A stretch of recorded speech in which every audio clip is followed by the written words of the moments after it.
The world of martial arts has seen its fair share of legends, but few names resonate as powerfully as Bruce Lee and Royce Gracie. These two men revolutionized combat in their own ways. Bruce Lee with his philosophy of Jeet Kune Do and his unmatched speed, and Royce Gracie with his mastery of Brazilian Jiu-Jitsu, dominating the early days of the UFC. But what if these titans of fighting met in the ultimate showdown? A battle that would test their strengths, expose their weaknesses, and determine once and for all who reigns supreme in the world of hand-to-hand combat. The air is electric. The crowd roars in anticipation as the two warriors enter the ring. On one side stands Bruce Lee, his body lean and sculpted, his eyes laser-focused.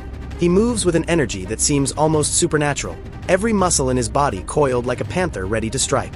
Across from him, Royce Gracie, clad in his traditional Brazilian Jiu-Jitsu GI, stands calm, his expression unreadable. He has faced giants before, men stronger and bigger than him, and he has made them all submit. Tonight, he faces his most legendary opponent yet. A silence falls over the crowd as the referee signals for the fight to begin. Bruce Lee's strength lies in his versatility and philosophy of fighting. Unlike many traditional martial artists of his time, he was not bound by a single discipline. He studied everything: Wing Chun, boxing, fencing, wrestling, and Muay Thai. His approach to combat was fluid and adaptive, making him unpredictable in a fight. His speed was his deadliest weapon. Those who trained with him spoke of how he could strike before they even registered the movement. His reflexes were razor-sharp, and his ability to read an opponent was almost superhuman. Lee's striking ability was unparalleled. His kicks were lightning-fast, and his punches carried incredible force despite his relatively small frame. However, Lee had a significant weakness. Ground fighting was not his specialty. While he was knowledgeable in grappling techniques and had trained with the best, he never had the extensive groundwork that a Brazilian Jiu-Jitsu master like Gracie possessed. If the fight went to the ground, he would be in trouble. Royce Gracie's strength was his ability to neutralize strikers with his grappling. He was a master of Brazilian Jiu-Jitsu, a fighting style that turned traditional combat on its head. Instead of relying on strength or speed, BJJ focused on leverage, technique, and patience. Gracie had proven time and again that he could submit even the most fearsome opponents with his chokes, locks, and ground control. Unlike Bruce Lee, Royce had a lifetime of experience in real fights, inside the octagon against opponents of all sizes. His strategy was always clear: take the fight to the ground, eliminate the threat of striking, and methodically dismantle his opponent. But Gracie had his own weaknesses. He was not a striker. His stand-up game was rudimentary compared to Lee's, and if he couldn't close the distance quickly, he would be vulnerable to Lee's devastating strikes.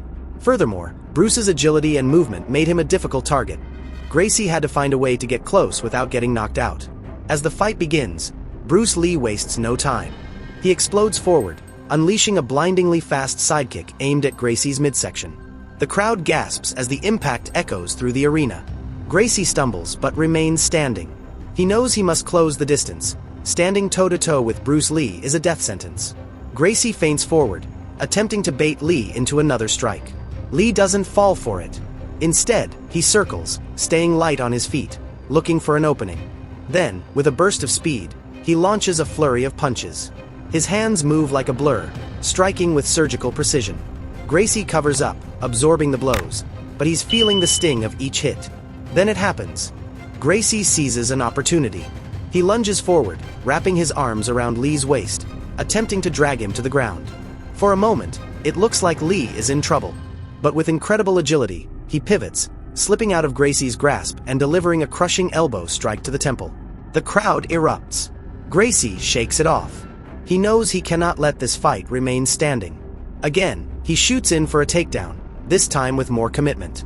He manages to grab hold of Lee's leg, but before he can secure a full takedown, Lee reacts instinctively, jumping into the air and delivering a devastating knee strike to Gracie's jaw. The Brazilian legend crumbles to the mat. The fight is over. The referee steps in as Royce Gracie struggles to get back to his feet, dazed. Bruce Lee stands victorious, breathing heavily, his fists still clenched. He bows in respect to his fallen opponent, acknowledging the skill and tenacity Gracie brought into the fight. But in the end, it was Lee's speed, precision, and adaptability that secured his victory.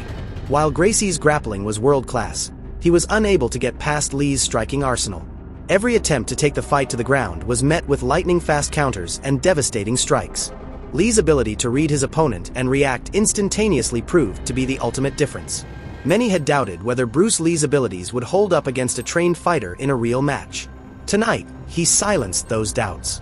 He had faced one of the greatest grapplers in history and emerged victorious, proving that his philosophy of martial arts was not just theory, it was battle-tested and supreme. While the outcome of this hypothetical fight favors Bruce Lee, it does not diminish the greatness of Royce Gracie. Both men shaped the world of martial arts in ways that continue to be felt today. Gracie's Brazilian Jiu-Jitsu revolutionized the way fighters approach combat, making ground fighting an essential skill in modern MMA. Meanwhile, Bruce Lee's influence goes beyond the ring. His philosophy, training methods, and relentless pursuit of mastery continue to inspire fighters, athletes, and artists worldwide. In the end, this was not just a fight between two martial artists, it was a battle between two philosophies, two legacies, and two of the greatest fighters the world has ever seen. And for one unforgettable night, the dragon reigned supreme.